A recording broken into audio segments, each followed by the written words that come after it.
Next talk, which comes from Mona Vij.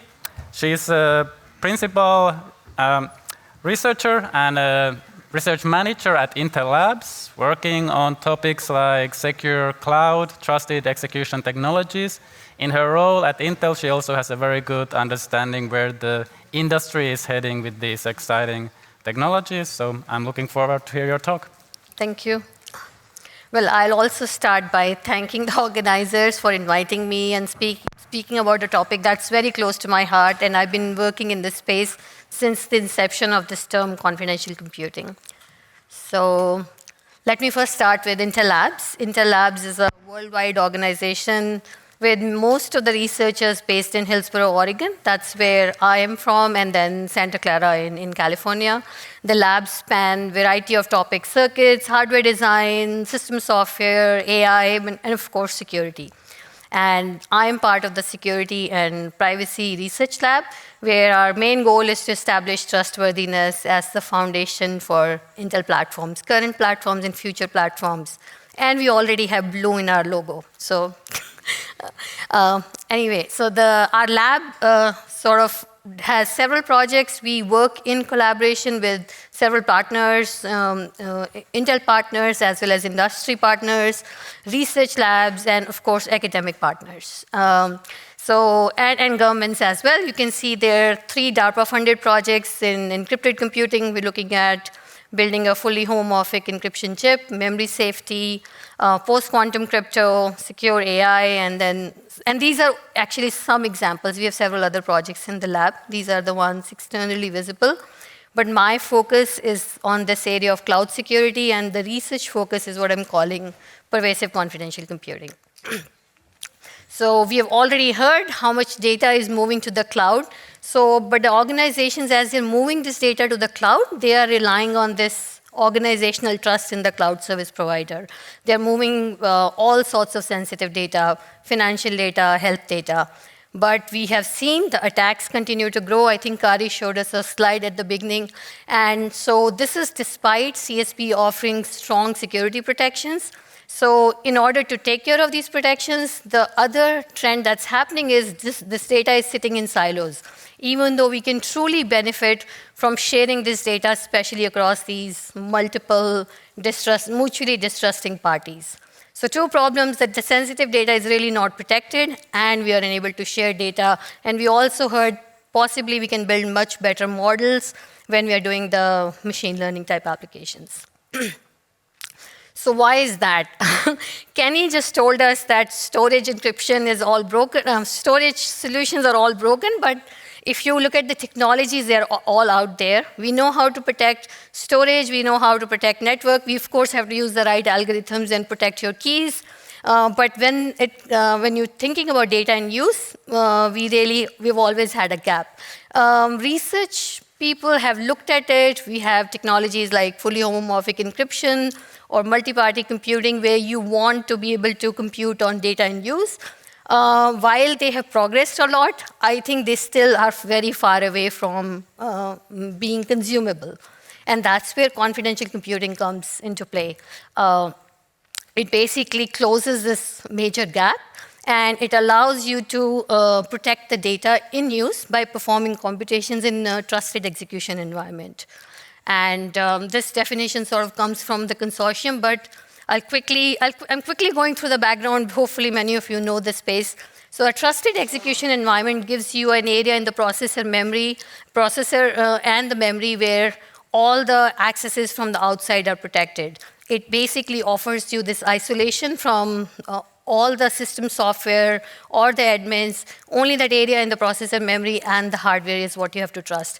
And it gives you confidentiality property via encryption and key control, and then verification via a process called attestation. You can actually prove to a third party you are indeed running in an enclave.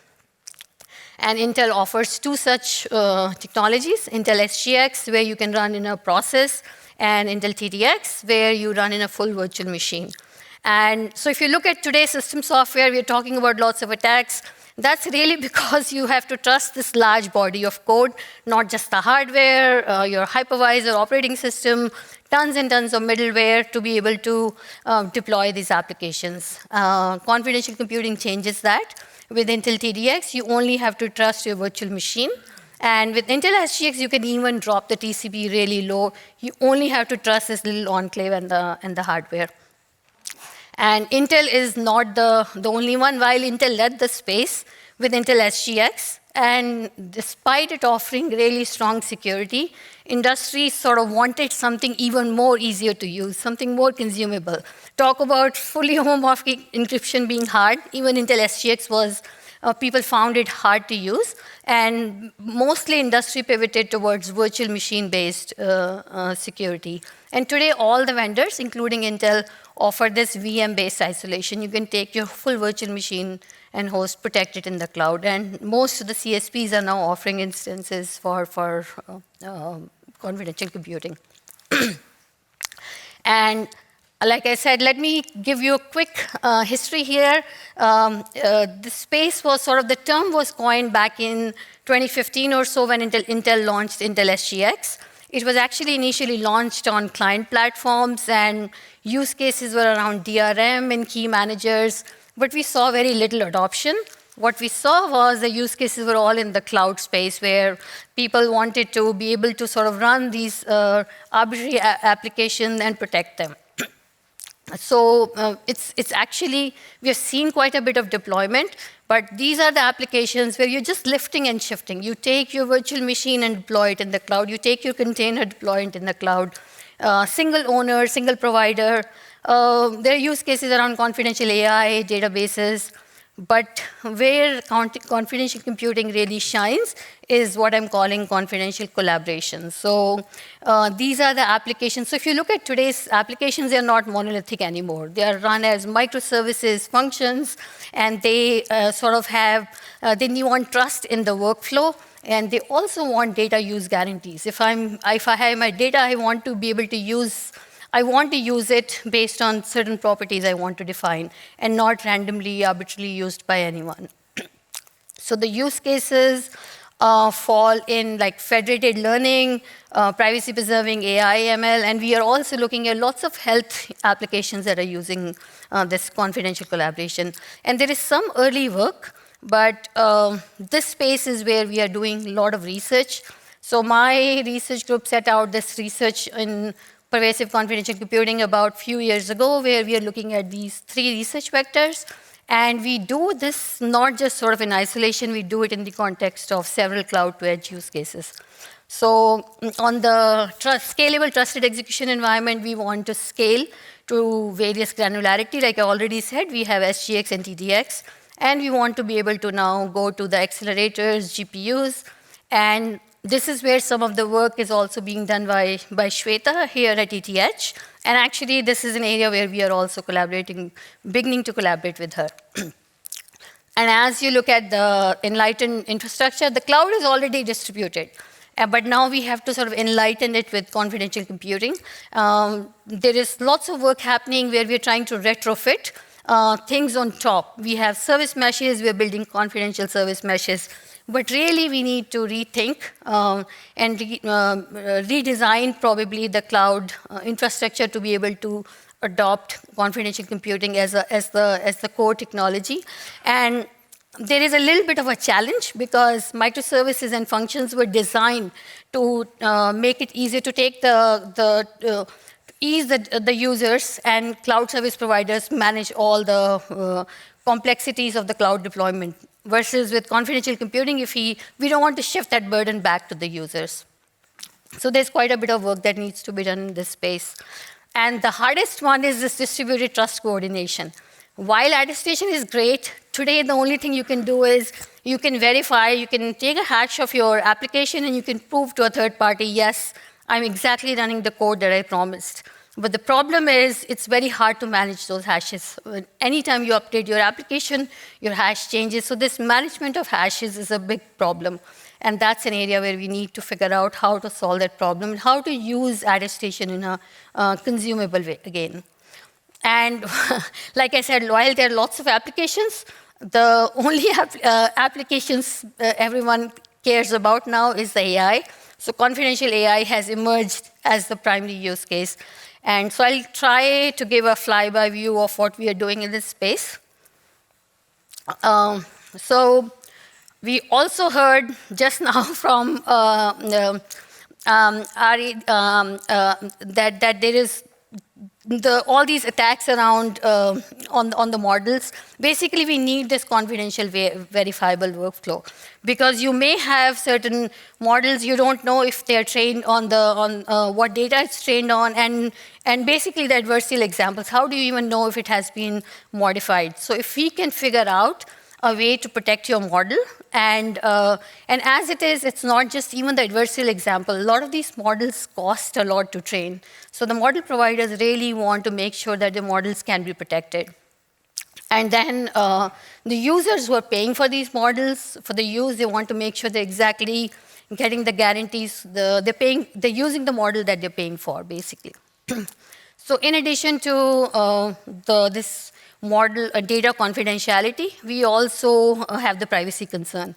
We want to make sure that the data is not leaked through like model inversion attacks or membership inference attacks, and there are several other types of attacks. I already mentioned the provenance. You want to make sure the model that you used is actually trained on an allowed data, or it's not sort of trained on the data that is protected by law or whatever. And then access control. Now, as organizations are moving towards generative AI, you want to make sure that only the people who have access to certain data can actually use the models. So while confidential computing is very suitable for this confidential verifiable workflow, I believe they can also offer a nice foundation to solve the privacy, provenance, and access control challenges. So just an example, if you're looking at a cloud inference, now the cloud service providers are offering these instances where you can protect, the deployers can basically protect their model IP as well as the user data. The AI model developers can now deploy the model without the fear of losing their private IP. And the users can actually make sure they're exactly using the model that they paid for. And they can protect their private data both from the AI provider as well as the cloud service provider. So we built one such system using one of the open source frameworks with SGX, where basically you bring encrypted model and the data. The framework automatically sort of reads it, and you, through this process I mentioned, attestation, you can actually get the keys provisioned, and so the model is only decrypted inside the enclave. You perform the computations and you put the encrypted data back, sort of truly giving you this end-to-end protection all the way from storage to cloud to in-use. So inferencing is actually, again, an outsourcing use case. You take the model and you deploy it in the cloud. It's the training where we have this idea of collaborative computing. Now, like we also heard, to build good quality model, you need large amounts of data. And in many of these cases where the data is sitting in silos, confidential computing is enabling these new use cases where the data from different hospitals or possibly financial institutions can be brought together into an enclave. So none of the parties see anybody else's data, but they can all get to use the shared model that's trained on this shared data. And the other one where sometimes the data actually can't really be moved. It's privacy concerns or data sovereignty concerns, or it's just too large to move. So in that case, federated learning is emerging as a way to train these models.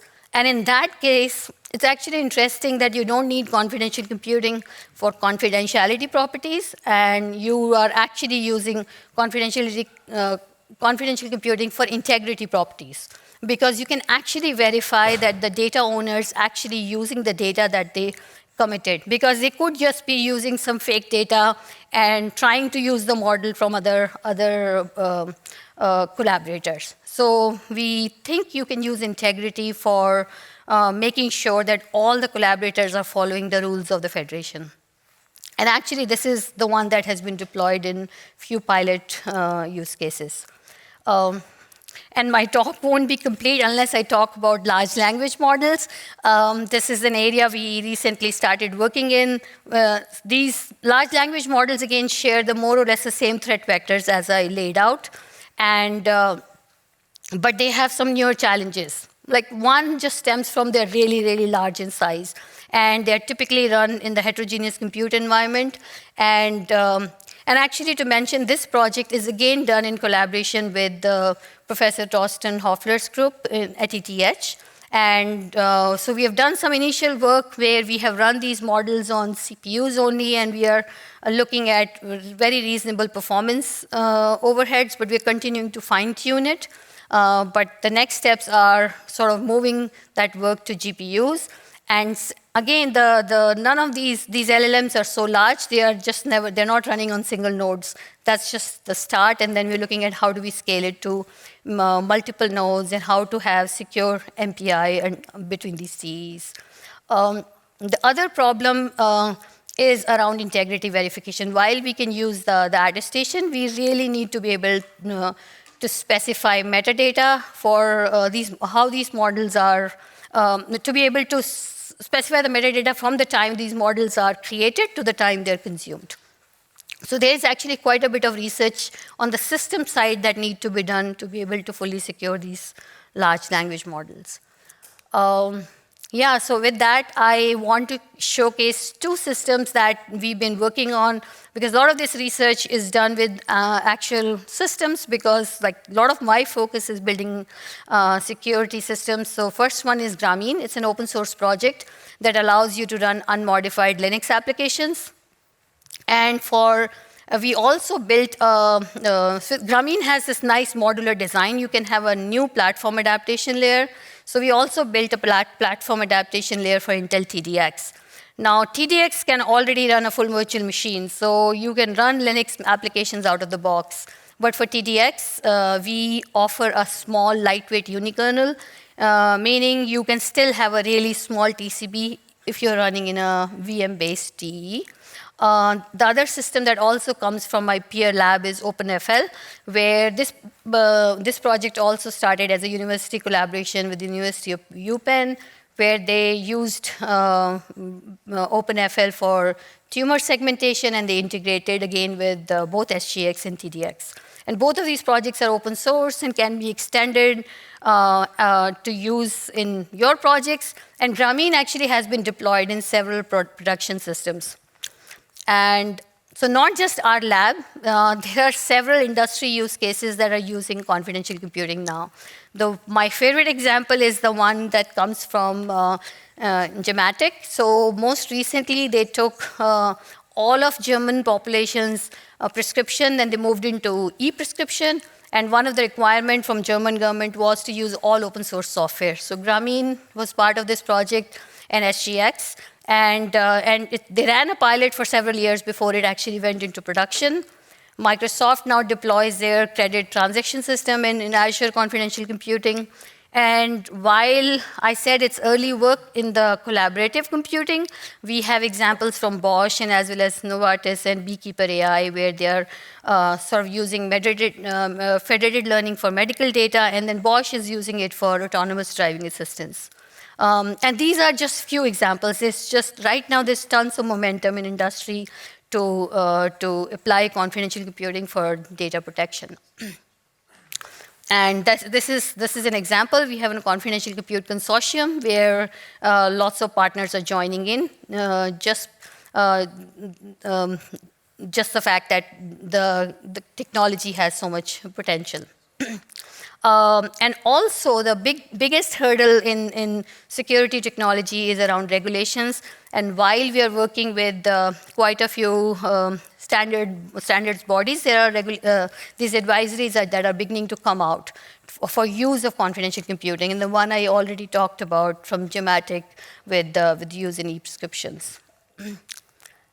And with that, I hope I've convinced you that confidential computing is going to be pervasive from devices all the way to data center, just because of the momentum we are seeing today. But as researchers, we have quite a bit of work to do. and both in terms of research and deployment to make this a reality. What we are seeing right now is just the early adoption. That's all.